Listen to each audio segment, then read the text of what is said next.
Oh man, we got a treat today. So, I got finished reading Daredevil by Frank Miller and John Romita Jr.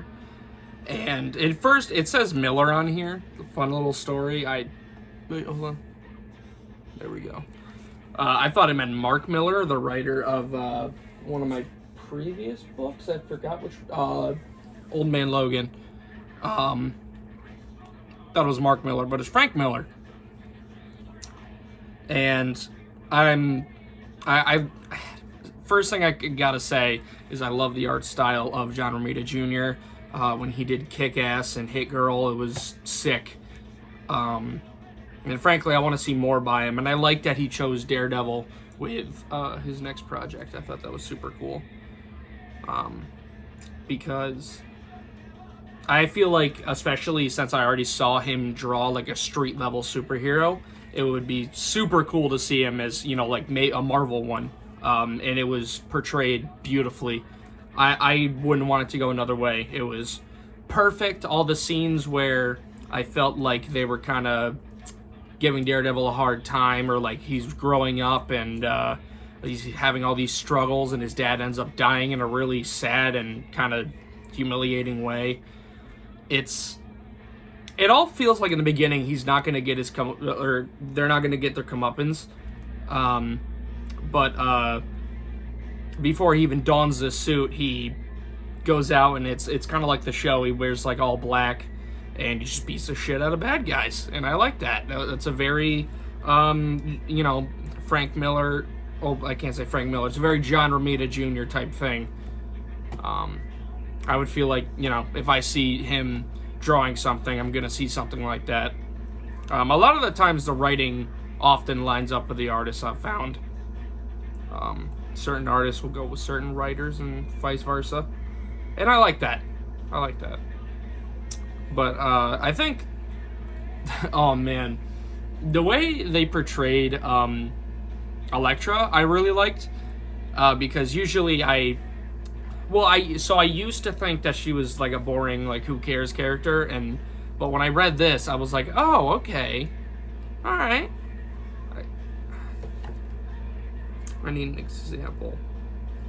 It's just, she seems more personable. I thought Elektra was almost like Widowmaker, where she was like cold and distant, and I never really liked that in a character, like even from a dude. Like, I like people who like working with other people when they have to, not just putting up a fight the whole time.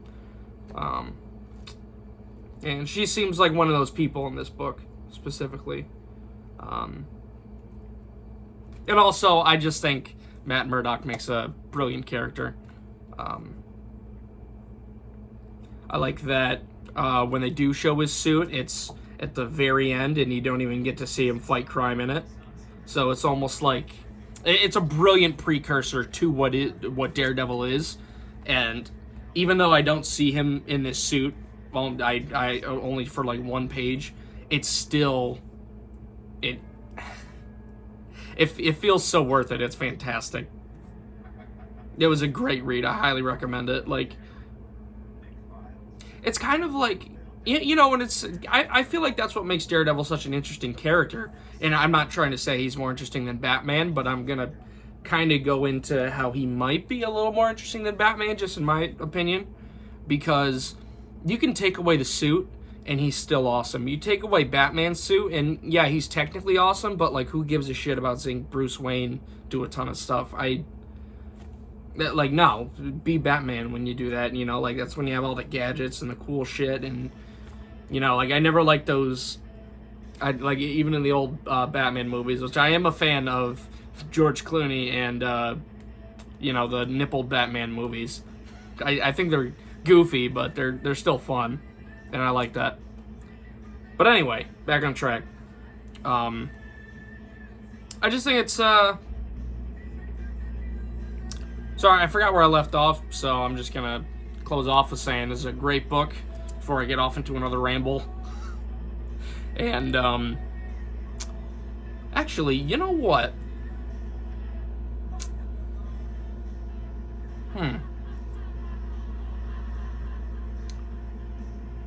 So I thought for a second, and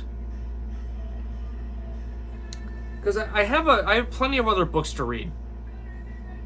I wish I had more with... Actually, hold on. Let me see if I have something with John Romita Jr., because I'll do that next. I know other people have recommended other things, like on my Facebook and everything, but...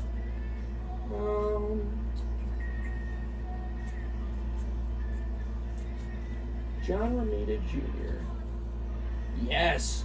Wolverine, Agent of S.H.I.E.L.D. I know I just did a Wolverine one, but that kind of put me in the Wolverine mood, and I don't have any more Daredevil things, so I might sway in the Wolverine direction, if that's alright. I just think he's really interesting, and my whole life I never read a Wolverine thing. I just went off of whatever I made up in my head about him. Like, I knew some facts about him, but anyway. So I'm probably gonna do that, but I'm just gonna post something anyway, because I like surprising you guys, you know. So it's either gonna be this, or it's gonna be whatever you guys decide on between 3 separate books that I could read, or comic books. Yeah, that's all for now. I would definitely recommend this frickin' book. It's it's inexpensive on Amazon. It's it's not too thick, but it's not too long, I guess. It's a super, super good book. I got a lot of writing inspiration from this. And for things that are unrelated. It's great. Just reading more can help a lot sometimes with, several aspects of life, I feel. So, I guess, read more comic books. See you guys later.